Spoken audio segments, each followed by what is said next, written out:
Howdy.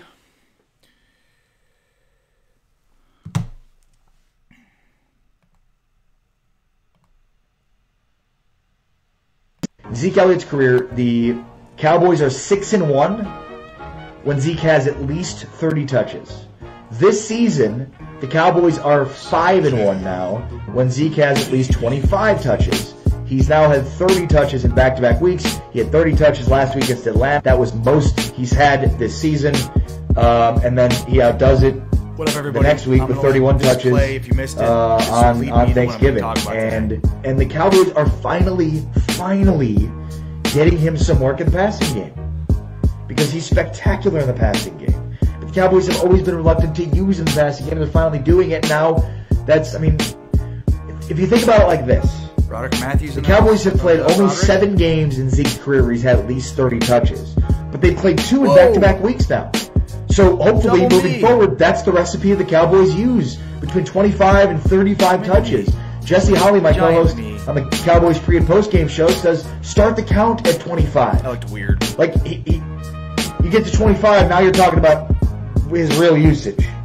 We look at Amari Cooper, and because he's so talented, he commands extra attention. The Redskins really didn't get the memo and basically put him in single coverage the whole game, and he took advantage of it. But when teams have had to sort of, take extra attention towards him, it's opened up opportunities for Zeke, and Zeke's been spectacular in carrying this football team for the last 2 road wins. And so much of that, though, is Amari. And, that's the difference between the Cowboys 4 or 5 weeks ago when they don't have Amari Cooper versus the Cowboys today when they do have Amari Cooper. Amari Cooper has saved this season. You could probably argue that Amari Cooper is going to save Jason Garrett's job, which you may or may not be okay with. But that's the nature of the beast, right? I said all season that Jason Garrett will lose his job if they don't make the playoffs. And now they're in the driver's seat in complete control of winning this division and making the playoffs. Well, and let's give Jerry credit, because I know a lot of people criticize Jerry, right? I mean, bad GM, got to turn it over to football people. I mean, Jerry was a major catalyst behind the decision to make that trade, pull the trigger, and trade the first-round pick for Amari Cooper. And that's a Jerry move, right? Go make the big splash. Something we haven't seen the Cowboys do in a very long time, but they did. It's made a huge difference. This team's a legitimate playoff team here. We're looking at a team that has a really good defense with an offense that's finding itself. Cowboys have won 3 straight. They've now taken complete control over the NFC East, and now they have a pretty big showdown with the Saints. That's really nothing more than just a fun game without much recourse, to be honest. I mean, I know you must win all 16 games. I get it, but the Cowboys can still lose on Thursday and make the playoffs. But, when you hear this week about the must-win against the Saints, no. Cowboys are still in position to win this division. They win at least the 2 division games they have left against the Eagles and Giants. They're going to win the division. All right, there that is. If you missed it, I posted that earlier today. And that kind of leads me into what I wanted to discuss today as sort of my big topic for the day today. But there's a lot to get to. I'm Ari Temkin. This is Showtime on Phantom. Phantom is putting you at the center of the Dallas sports discussion. I want to encourage everybody to hit the share button, post your comments. I often talk about this as a Cowboys Dallas sports community. So be a part of the community. Post comments, hit the share button, ask your friends, all those kinds of things. And I would encourage you to do so each and every day right here on Showtime. You can also catch me on the Dallas Cowboys pre- and post-game show on 105.3 The Fan. And later today, I will be out at the Cowboys facility at Cowboys practice. Normally I'm out there Thursday, but I'll be giving you a live stream from Cowboys practice after I'm in the locker room session, probably about 2:30 Central-ish, give or take.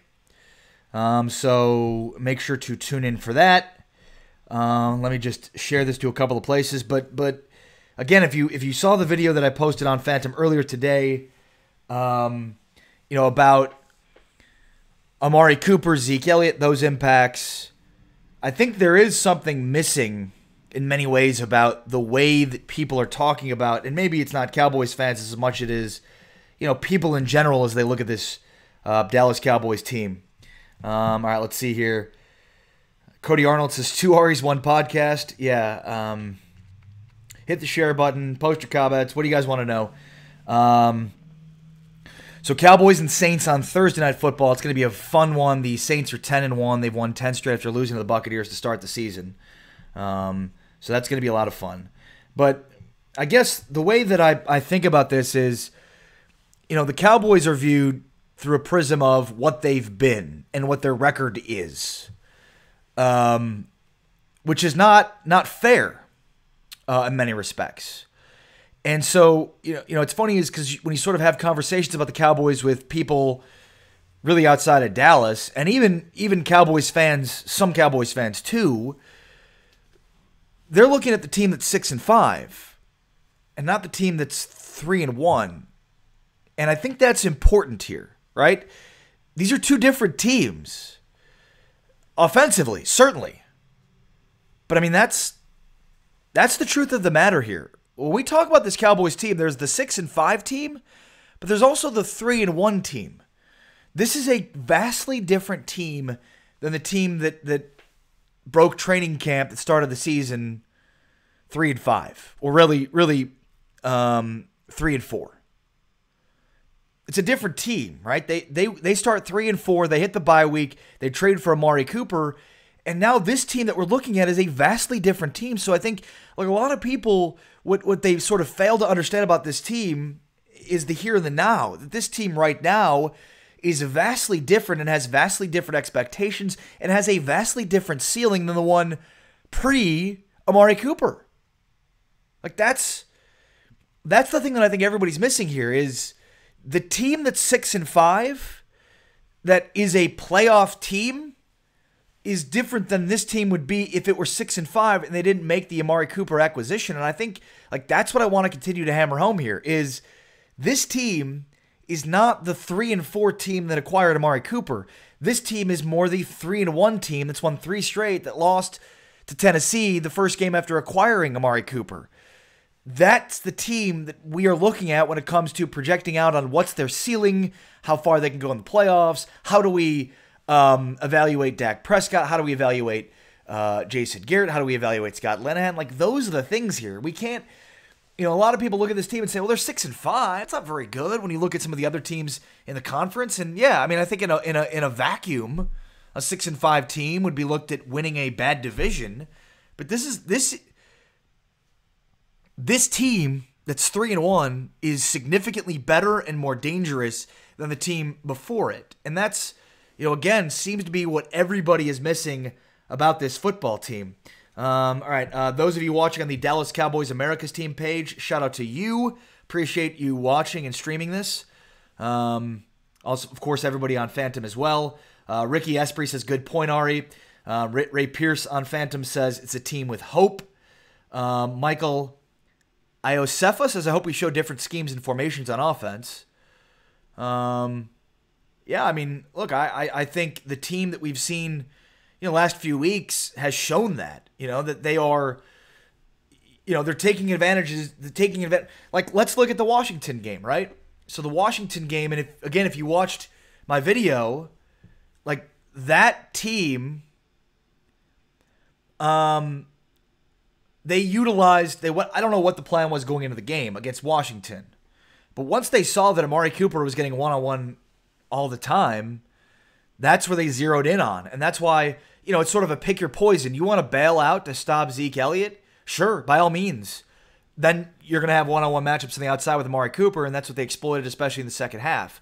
You look at earlier games where teams have maybe, they've cheated over a bit to Amari Cooper, and then now that opens up Zeke Elliott. So there's sort of a pick your poison with this team now as far as we'll beat you on the outside with one-on-one matchups, but we're also going to be able to run between the tackles and beat you if you want to sort of lower the boom on Zeke Elliott. On YouTube, Stevie Mack in the house. What up, Stevie Mack? Says, sup, Ari. Not to sound like a Dak hater, but I'm not the only one that thinks we should hold off on extending Dak one more year. Yeah, he has potential, but I still haven't seen enough to prove he's the future. No, I don't think that's wrong or makes you sound like a Dak hater at all. I mean, I think, and this is something I said the whole time. Al Cash in the house, Zachary Maldonado, Ozzy Santos. What up, guys? What up? What up? Everybody hit share. But like, Zeke was, or Dak was going to be better with the addition of Amari Cooper. And that's like, we have to continue to say that. If he were worse, then we'd have much, much bigger issues than we currently have. So I think like that's a really important point to make. He was going to be a better quarterback because now he has a legitimate number one wideout, which is something he obviously didn't have the luxury of having before. So that's going to impact the passing game. You know, I mean, the truth of the matter here is the offense has improved dramatically. Dak Prescott wasn't very good in the first half of that game against Washington. Dak Prescott wasn't very good in the first half in that game against Washington. He was, I mean, he flat out one-hopped a bunch of throws. You know, you could see his confidence wasn't great. He had 4 sacks. He was sacked 4 times. So, yeah, I mean, look, there should be, like, we heard this thing about the triplets again. Like, are we really doing this again? Didn't we do that with Dez, DeMarco Murray, and Romo, and then we did it, and that was probably more legit triplets than this one. And then there was Zeke, Dez, and Dak, and now we're doing it with Cooper, Zeke, and Dak. Like, come on. Like, if there's any guy that's close to any of those triplets, it's Zeke, and I'm still not putting him in Emmitt Smith category. I'm just saying he's the only guy that's even like close to that. So it's absurd for these triplet conversations to start up. I guess I'm not surprised by it. We've already seen it before, but I mean, it is what it is. But yeah, I mean, Dak was going to be better. He had to be better because now he's got a legitimate number one wideout, so he's going to be improved. Dak obviously played significantly better in the second half of that game on Thanksgiving, but you know, had the dynamic run for a touchdown, but nobody's ever questioned his ability as a running quarterback. But yeah, I mean, I agree. And it kind of comes down to me on the price. I know we heard Jerry Jones say, that there were reports out that they were going to make an extension offer for Amari Cooper, or they were going to make an extension offer for Dak Prescott. I mean, first of all, and I just heard Mike Fisher on 105 through the Fan make this point, and like, by the way, first of all, they traded a first-round pick for Amari Cooper. Like, regardless of what anybody tells us, they were going to always extend Amari Cooper. He's going to be extended. So, yeah, there's a report out that they're going to make an extension offer to Amari Cooper. Yeah, absolutely. The thing is, though, a lot of leverage now is on the side of Amari Cooper, truthfully, right? I mean, this team is basically lower third in every offensive category, statistically speaking, until they get Amari Cooper, and all of a sudden they're like credible. They're converting 50% of their third downs. So, I think it's funny because a lot of now the leverage goes to the side of Amari Cooper, who has clearly proven such tremendous value. Let's see here. Mohit Bakata says if Cliff gets there, even as any assistant position or offensive coordinator will get it, more of a passing game than running game. And also over the years, he's found some of the great quarterbacks. Yeah. And I do want to get into the Cliff Kingsbury thing because I know there's rumors, or rather, I wouldn't say rumors, but there are Cowboy fans that are thinking, hey, what about Cliff Kingsbury as the offensive coordinator? And I think I think there's a couple of things I want to say about that, which I'll get into in a moment. Let's see here. Mike Wellman says, are you? I'm being a realist. You were probably hating on the boys like the rest of us. Are you talking about Charles Janik? Let's see how we do against a real team next week. Skins had a backup quarterback. Yeah, I mean, we played this game on Friday of last week. I mean, sure. Yeah, Colt McCoy's not a great quarterback. They won 3 straight. They have a clearly better offense. Their defense is consistent. I mean, they played well in 2 consecutive weeks against good teams, Philadelphia and Atlanta. Look, I've been on the record multiple times as saying the Saints game's not a must-win. I know we live in a world where you play 16 NFL games, they're all must-wins, and I don't want to diminish the importance of winning all of your games. Marvin Hargrove, Kerry Teagle in the house, what up, but, I mean, this is not a must-win. Like, the next must-win for the Cowboys is Week 14 against the Eagles. The Cowboys will win the division if they beat the Eagles and the Giants.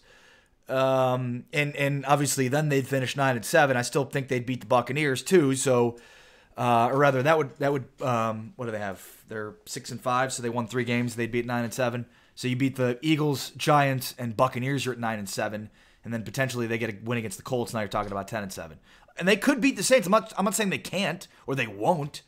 I'm not saying I'm going to pick them either. I'm just simply saying like the important game on their schedule is Week 14 against the Eagles. Patrick Kahn says it's a must-win. Ari, it's not a must-win. It's not. It's not a must-win. They must. It'd be nice if they won. You do want to win all 16 games, but it is not a must-win. They could still very much win the division and will still be the front-runners to win the division if they lose to the Saints and then beat the Eagles. Let's see here. What else we got? Coming through on the Dallas Cowboys report. Keep your comments coming on YouTube, on Facebook, on Twitter, on Twitch. I'll get to them as quickly as I can on every page, platform, etc. Curtis Stark says, with the addition of Amari Cooper, teams better take it seriously. With that defense we have, Ari, we're on our way to that 7-2 finish of the season, like I stated a couple of weeks ago. That's true. You did say that. I will give you credit for that. You did, in fact, say that, and I called you crazy. I believe I called you crazy, Curtis. And look who the crazy person is now. That would be me. Tracy Laird Foster watching on the Dallas Cowboys report. So is Gus Ganella. Says, I agree they need 10 games to win the division. The Eagles and Giants are must-win games. However, don't hold out too much hope for a strong playoff run. Why not? Why not? And that's sort of my point in saying what everybody's missing about the 2018 Dallas Cowboys is the people that are looking at this team as the 6-5 team aren't really looking at what they've been in their last 4, which is with the addition of Amari Cooper. And the longer he's with this team, the more reps he gets in games, the better he's going to be. You know, the higher the ceiling becomes. This is beginning to become a complete football team. Now, there's still question marks at quarterback, and we saw the first half of that football game against Washington where their quarterback, Dak Prescott, wasn't great. Not in the first half at all. He was costing them. But, you know, I think it's important that we look at this team and say, hey, what we thought about them early on in the season, we have now different expectations because this offense is more consistent and it's a more credible consistency because of the addition of Amari Cooper. Dakota Stiegel in the house. Gerard Towler says Dak doesn't have confidence in his deep throws. He doesn't seem to have much confidence, period. You know, he made a couple of nice throws to Amari Cooper, but those touchdowns, the 40-yarder and the 90-yarder, those are all Amari. Ray Pierce says, is LVE a candidate for Rookie of the Year? Yeah, hell yeah, he is. Obviously, there's offensive and defensive Rookies of the Year, so, but yeah, no, absolutely no question there. Gary Marufo on the Dallas Cowboys report page says, how about Tony Romo's OC? Look how good they did when Dak. Gary, I can't tell if you're being serious or not. Gary Marufo, by the way, on the Cowboys report says, how about Mark Sanchez as the backup quarterback?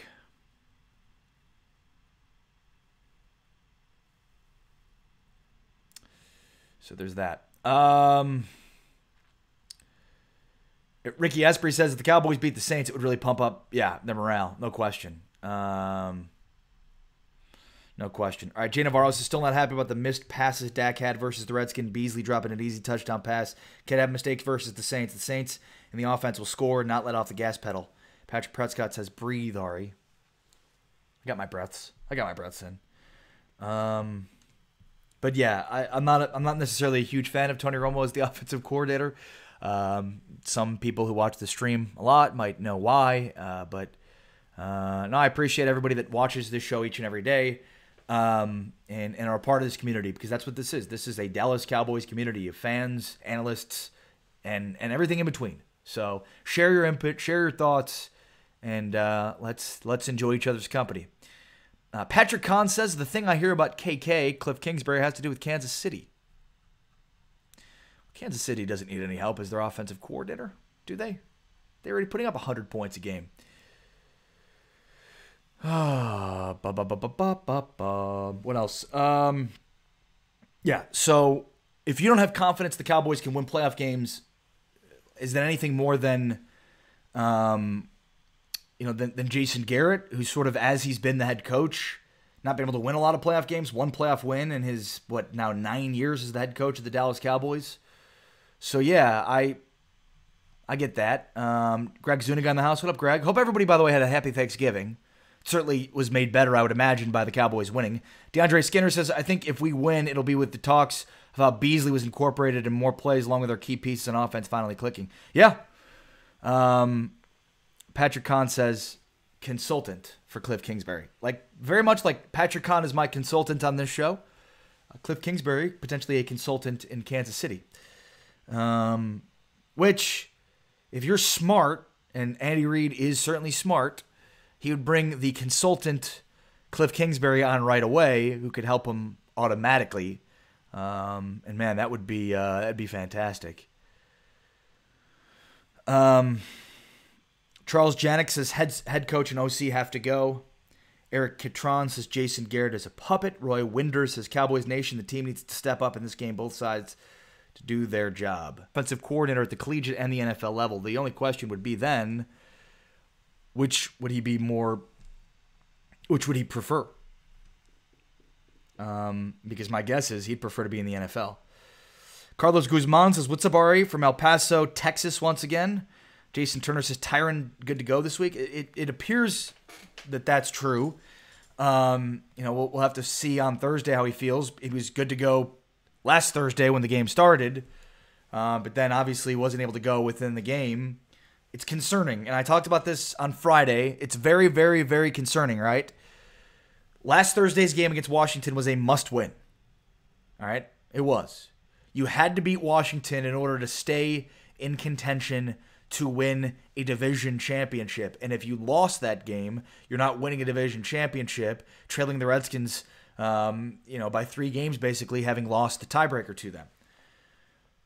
So, and here's a guy in Tyron Smith that's played through a lot. My co-host Jesse Holly on the post-game show said, this is a guy that will give it a go if he's got any ability at all to give it a go. And next stingers like that they can kind of prop up at any given moment without warning. I mean, this is very, very, very frightening when you look at how important he is to their viability as an offensive line. Now, Cam Fleming is no Chaz Green, and certainly the Cowboys did him some favors with Cam Fleming in the game, by bringing in Noah Brown and others to sort of chip off the edge there, especially against a pretty good Washington Redskins front. So, I would imagine the Cowboys would do the same thing. But remember, when you do that, you're sort of changing your game plan a lot, and now you're basically taking an extra lineman in order to account for all the guys in the offensive line.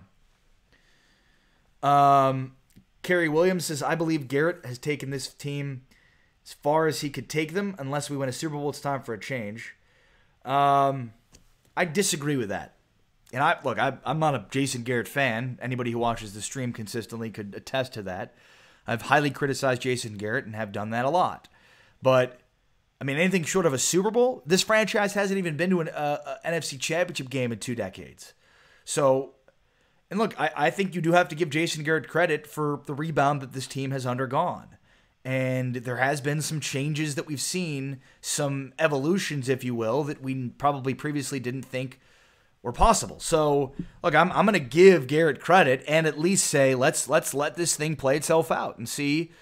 Again, I've said all along, I think if the Cowboys miss the playoffs, Jason Garrett will lose his job. And I don't know that I think the Cowboys now are in position to make the playoffs, and I think they will make the playoffs.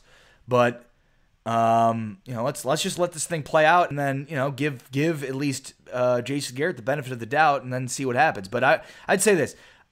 It seems like the Cowboys would fire Garrett if they didn't make the playoffs, but wouldn't fire him, obviously, if they make the playoffs.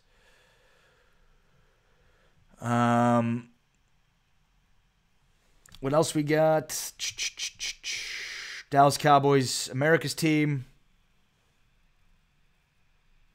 Curtis Stark says, okay, you guys can call me crazy again, but we'll beat the Saints. They've won 10 in a row. They think deep down inside that they can be beat. That's good and bad because they come to AT&T Stadium a little overconfident. Will burst their bubble because you can run on New Orleans and we can feed Zeke. Yeah. But I was wrong a couple of weeks ago, and I thought the Atlanta offense would be too much for the Cowboys defense to handle, right? But I still kind of feel that way, about the Saints at least. Mohit Bakhta, am I saying that right? Mohit Bakhta?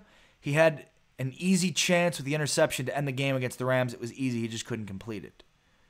Talking about Skandrick? Yeah, Skandrick's not good. All right, so now that we've established what everybody's missing about the Cowboys' current team is that it's not the same current team that started the year 3-4. That the team now that's 3-1 is a different, more potent, better team that's continuing to get better each and every week the more that Amari Cooper plays and has that familiarity. The other thing is, and I've talked about this a little bit, but it's important to note, Mohit Bakhta says, David Irving and Taco Charlton, any news? I don't think David Irving will play this week. He could potentially play next week against, what would that be, the Eagles? Is that the Eagles game or the week after? And I'm getting these all confused. But I certainly don't think David Irving will play this week. And Taco Charlton, I haven't heard anything on him. But that's part of the reason why I'm able to or want to do a live stream after I go to practice today, which should be about 2:30 Central Time. So I'll give you all of the injury updates and news that I can tell you. I do know that Tyron Smith and Xavier Suafilo and some of the offensive linemen were working sort of separately yesterday outside of practice. So they were working, but not within the traditional scope of practice.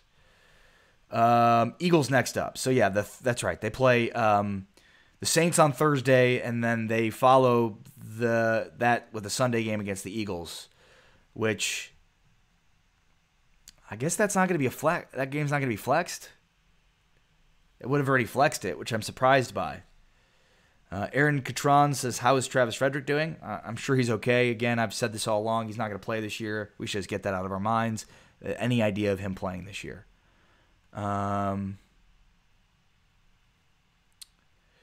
Sam Torres says, win or lose, this tells you everything you need to know about the Dallas Cowboys in the playoffs. It'd be great to win, but even how they lose will say a lot. Maybe. Patrick Kahn gives me the schedule update. Thank you, buddy. Saints, Eagles, Colts, Bucks, Giants. So, look, I think they lose to the Saints and beat the Eagles. They've pretty much wrapped up the division. Obviously, that depends on what the Eagles do, but this week. But I mean, you lose to the Saints and beat the Eagles, you're now, basically 2 up. Like, let's say the Cowboys lose to the Saints and the Eagles win, right? Then they're tied going into that Sunday game, right? And yet, then they beat the Eagles. Now they're basically 2 up on them. They'd be 1 game up, but 2 because they'd have the tiebreaker. So again, this is why I go back to this idea of, of this is not a must-win because, mathematically, of course it's not, but also from a standpoint of you lose this game, you still control your own destiny by beating the Eagles. Now, obviously, you lose this game, you lose the Eagles. Now you're probably not going to make the playoffs. So, and now the Eagles are probably winning the division. But the Eagles are, we'll see what kind of corners they have available when they play against the Cowboys. But my God, they have nobody available at corner. Robert Anchetta, a.k.a. Ninja Nut, says, what's your opinion on Irving? We bring him back or call it quits? Depends on the price tag. He's good. He's just not, there's just not a lot of availability there with David Irving. So it's tough. Nicholas McCreed says, I can't hear you. Maybe turn your volume up. Just a thought. Charlie Watkins says they need to create some one-on-one schemes for gathers. The key for the Saints game would be their ability to run the football. Diana Lopez in the house. How are you, Diana? The key against the Saints will be to run the football. For obvious reasons, right? Like the Cowboys' strength, like what they did against the Falcons is a good example of that, right? Long, sustained drives that keeps Matt Ryan, and in this case, Drew Brees, off the field. Like that's what they're going to need. The quick hitting, quick scoring offenses are not going to work against this team. So, and Ninja Nut says he hasn't played much this year, man. That's true. But it depends on the price, right? if he can go out there and get a ton of money, then yeah, go have fun, Irving. But I mean, if there's a price tag that's fairly minimally invasive, then I would certainly be willing to kick the tires on him. Ralph Garcia says, thoughts on Colby Fleener? Should we go after him? Sure, why not? Roy Winder, what's up with T-Will? His days with the Dallas Cowboys are numbered. What else? Carlos Guzman says all games are a must-win. Fair point. But not all games are a must-win, because unless it's mathematically impossible for you to make the playoffs, then it's probably not a must-win. But I digress. We can play this game every week and say it's a must-win. I certainly think the Washington game was as much of a must-win as it was, not mathematically a must-win, right? Like, you could still lose and then win out and make the playoffs potentially, but last week's was sort of a must-win. We don't have to play this game every week. This week's game is not a must-win. It'd be nice to win, and you want them to win, and winning would certainly help their case from a standpoint of consistency and expectations and the playoffs and all those kinds of things, but not a must-win. Diana Lopez says, good. Thank you for asking. My pleasure. Cody Arnold says, Swaim has been hurt numerous times since we drafted him. He's a decent tight end, but just can't stay healthy year after year. Patrick Collins says, Cowboys are undefeated since they activated Noah Brown. Just saying, it's true. That is true. They are undefeated since they activated Noah Brown. And we finally saw them run non-running plays. When Noah Brown came on the field prior to the Washington game, so the two previous games, he basically told the defense, hey, they're going to run, because every time he came on the field, they ran. But what we saw on Thursday was the opposite. We saw them throw the football a little bit, even with Noah Brown on the field. So that was cool. Stevie Mack on YouTube says it would be smarter to hold off on Dak, see if he improves the better coordinator and quarterback coach. If he's still inconsistent, you have to move on. Plus, D-Law and Byron's contracts are more important right now. Sure. Redskins-Eagles game will be interesting. Redskins have an easier schedule for the remainder of the season. It's going to come down to the wire as usual. Yep. Agreed there. What else? Victor Solis. Run the ball, throw deep, get turnovers, and punch them in the mouth. Smash mouth football.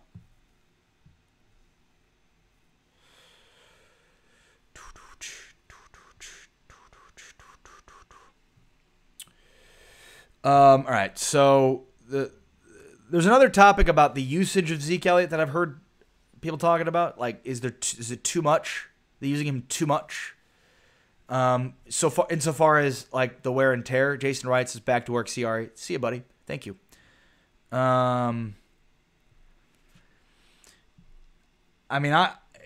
If you watch if you listen to the Cowboys pre- and post-game show on 105.3 The Fan, for which I am the co-host along with Jesse Holly, we say start the count at 25. I certainly understand the standpoint of overusage and sort of, worrying about when would there be overusage.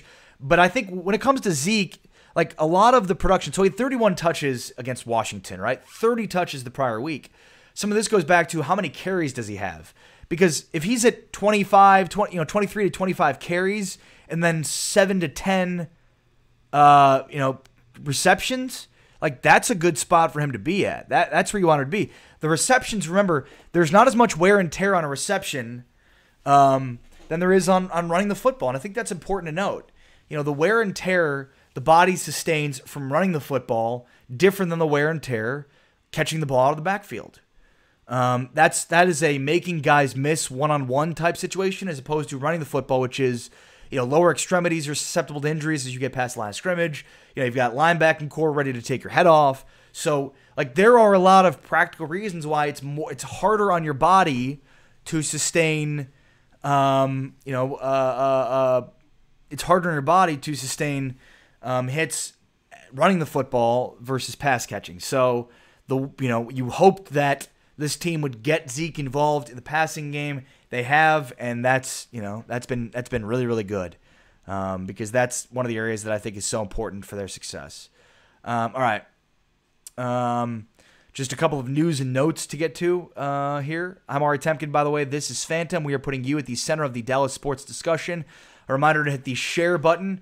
And, of course, thank you to Pollo Campero, one of our great sponsors here at Phantom. If you like what we're doing, which is building a Dallas sports community and putting you at the center of it, Make sure to support our sponsors. Support the people that keep the lights on for us. Pollo Campero is fantastic. Great chicken, grilled, fried. Great, fantastic sides. It's like South American, Central American cuisine, so check it out. There's a Pollo Campero location close to you. Find one by clicking on the link in the description.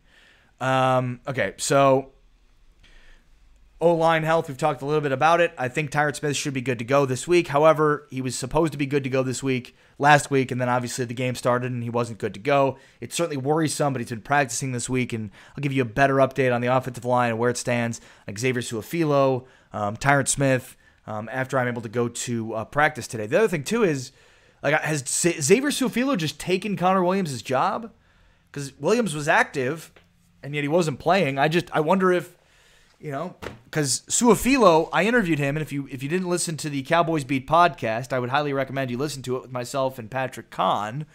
But, when I asked Su'a-Filo if he was starting last week, on Wednesday, it was basically like, hey, are you playing tomorrow? He's like, yeah. Like, he looked at me like I was crazy, and I was like, well, I don't know if you know this, but Connor Williams sort of had that job, and we thought he'd get it back when he was healthy, and he's healthy, and he's not getting his job back. So have you taken it from him? Cedric Pookie Peso Morgan says, let's go Saints. Interesting. Very interesting. Don't think he's a self-loathing Cowboys fan, but I could be wrong. David Howard says, go Cowboys. Roy Winder says, for us to beat the Saints, we got to use 21 and 19 more, and the line needs to block better to have time to get the ball out. Dak needs to take this game over with his legs, too.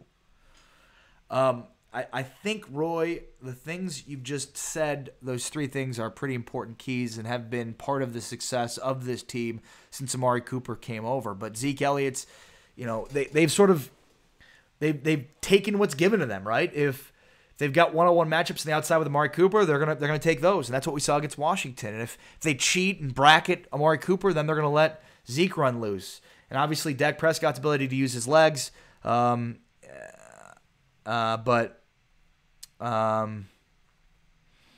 are all components of this team having success this season, regardless of the game. Let's see here on the Cowboys Nation page. Shout out to all of you watching on Cowboys Nation. If you don't like the page, make sure to go to Cowboys Nation and like the page. Daryl Lindsay says Cowboys will win this game. Cowboys got a lot of haters. True. That is accurate. John Kubert says, my biggest complaint as of late is Dak not throwing it away and taking sacks, putting us bad down in distances. Yeah, I think that's fair. I think that's absolutely fair. All right, what else? Again, this Amari Cooper contract thing that I've heard, there's a report that Jerry Jones is going to look to extend Amari Cooper. Yeah, of course he is. They just traded a first-round pick for Amari Cooper. Of course they're going to try to extend Amari Cooper this offseason. Oh, and by the way, even if you didn't think that they were already going to do that, Jerry or Stephen Jones already told you that they were going to. So, what are we talking about?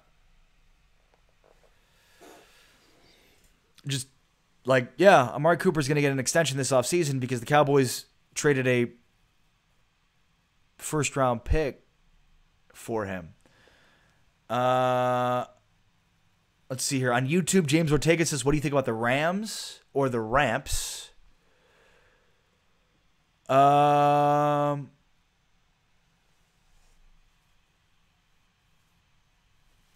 Let's see here. James Ortega wants to know what I think about the Rams, I guess. Well, James, I think the Rams are really good. They have a really high-powered offense. They've got really good coaching and schemes.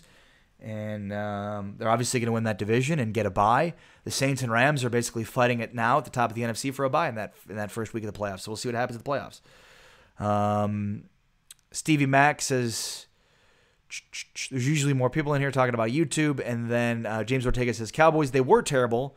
They didn't need a new coach and then laughing emojis. I guess what I'll say to that is, again, this kind of goes back to my original message, which was the way that people view this team and through the prism for which people view this team is probably inaccurate because after the Amari Cooper acquisition, this team is vastly different. This team is a vastly different team offensively, more consistent offensively, and has a higher ceiling.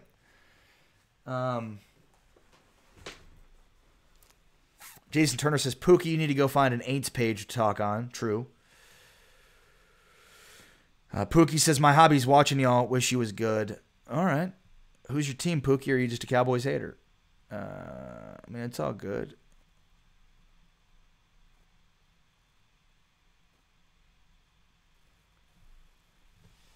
Chris Tinsley says, keep Breeze off the field. We stand a good chance. We need to control the clock, but score at least 30, in my opinion. I think Chris, I mean, the obvious point there is, run the football well and keep Breeze off the field. And I don't say, oh, that's an obvious point to belittle the point. I'm saying, yeah, no, absolutely. The other piece too, though, is 30 points, which I agree with. I think 30 is probably a good number to say, hey, if the Cowboys can get to that number, they're going to be in good position to win this football game. 30 is probably that number. I agree there. Zachary Maldonado says, got to go, Ari. I'll check in at 2:30 Central. Later, buddy. Usually I go 12 to 1 Central. Today I'm gonna stop shy of 1 o'clock Central a little bit early so that I can make sure to get on out to Cowboys practice. Their offensive and defensive coordinators talk at 1:15 Central. Then the locker room's open about 1:30. Locker room will be open from 1:30 to 2:30. And then I'll get set up for that live stream at the Star in Frisco at 2:30. I should be freezing. So I'm going to have to bring a jacket, a pretty warm jacket, because it's going to be cold outside. Mickey Scherringer says 35 points.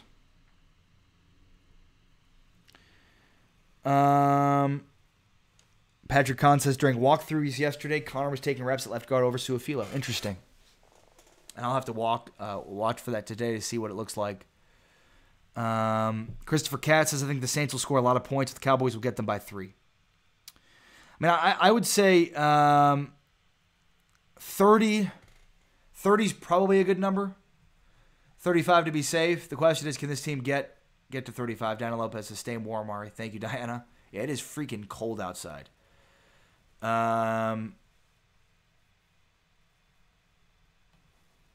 It is freaking, I think it's like 30 degrees right now in Dallas. Curtis Starks. Okay, Ari, this was a great show as usual. Wrap up, buddy. You can tell that I'm running out of steam a little bit. Any other questions y'all have? Patrick Kahn says 31-28 Cowboys, and then he puts the emoji with the sunglasses on. By the way, Patrick Kahn, like Solar, who I'll give credit to, has called this for a couple of weeks now, so give credit where credit is due. They called the Saints to win. I'm not going to pick they called the Cowboys to win. I'm not going to pick the Cowboys to win. I'm not going to give you my score until we get to Thursday. Thursday's show, I'm going to hold out until then, but it's hard for me to pick the Cowboys in this game. But I don't think if the Cowboys lose, like all of a sudden we hit the panic button and it's time to get rid of everybody. Again, I'll go back to this team will still be in good position to make the playoffs and win the division, even if they don't beat the Saints. And Dana Thomas says, do you think the Cowboys can beat the Saints? Absolutely they can. Look, of course they can. I mean, the Cowboys are a good football team, and that's the thing that everybody's missing. And this is what I want to go back to when it comes to like the situation. Zeke Elliott's career, the Cowboys are 6-1 Start that when video. Zeke has at least 30 touches. Boom, let's just do that. All right, that's what I think everybody's missing here is like the team that's 6-5 that was kind of a joke early on this season. That team's gone. That team doesn't exist anymore. It's a new team that added Amari Cooper. That was a important piece that they added that has clearly made a significant difference on the offense and the offensive side of the football. Pookie says, stop lying to the people. I mean,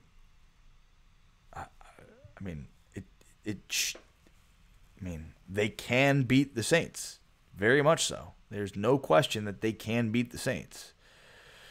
Ben Garcia says 8-8. There's no missing that. Ben Garcia, he loves him some Cowboys. Patrick Kahn says, peace, Ari and Phantom folks. Patrick, see you later, brother. Hopefully you can make it back for 2:30 Central when I'll be doing the live stream from the Star in Frisco. If you have not yet already, hit the share button. And then let me quickly address the Cliff Kingsbury stuff. So Cliff Kingsbury is out as the the head coach at Texas Tech. He is a gifted offensive mind. He is an innovator. But obviously the Cowboys already have an offensive coordinator in Scott Linehan who's looked considerably better the last few weeks. So the question is, what will it take if the Cowboys make the playoffs, there's a good chance that Jason Garrett will be back. But what about what about their offensive coordinator? What about Scott Linehan? And I think there is still potential, even if they make the playoffs, that Linehan will be out of a job, which seems kind of absurd. You make the playoffs and you lose your job as the offensive coordinator, but I do envision a scenario in which that could very well happen. And I think the thing about that is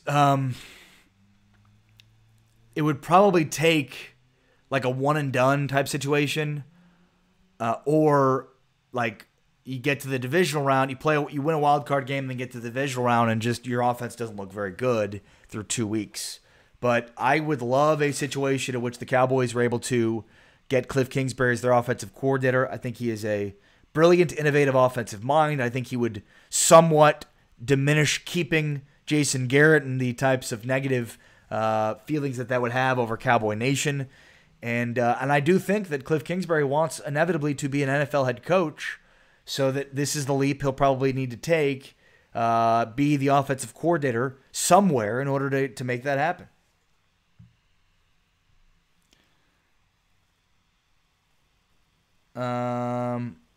Yeah, Pookie's still hating. All right, there's Pookie. Pookie Morgan hating. Hate. Look, the Saints are favorites. What's the point spread on that game, by the way?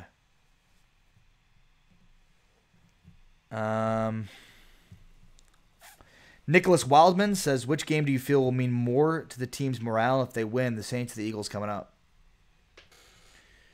Well, morale, I don't know, but for this team to make the playoffs, they've got to beat the Eagles. I don't really care what they do against the Saints. If they want to have any shot at winning this division, which they now currently lead and are in the driver's seat for, they got to beat the Eagles next week. That's the bigger game.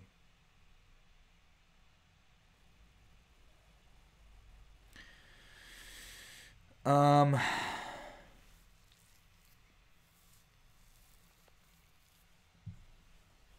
right, well, that's it for now, I guess. That's as good a place as any to stop. By the way, the Saints are favored by 7. Interesting. So kind of a 10-point spread if you think about the home team usually gets 3 points. By the way, I'm Ari Temkin. You can catch me on the Dallas Cowboys pre- and post-game show at 105 through the Fan. Showtime is brought to you each and every day by Pollo Campero. Make sure to check out one of their Dallas area locations or many locations throughout the country, so check them out. Go to the link in the description and find a location nearest to you.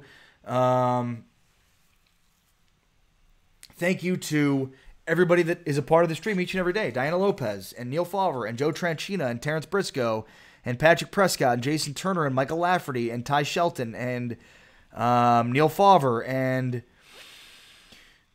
Robert Anchetta, Sam Torres, Patrick Kahn, Joe Tranchina, Ralph Garcia, Cody Arnold, Keith Jones, Curtis Starks, Ben Garcia, and many, many others. So thank you for being a part of this community. Thank you for being a part of this show. This show wouldn't exist without you and your participation. So if this is your first time here, Ray Pierce, Carrie Teagle, almost forgot you guys. Salute. If this is your first time, nice to meet you. I'm Ari Temkin. Hopefully you'll come back again tomorrow at 12 Central, or check me out 2:30 Central Time live from the Star, where we'll have updates on all these things we talked about today, especially the injury news. But for now, everybody, I'm out. Peace.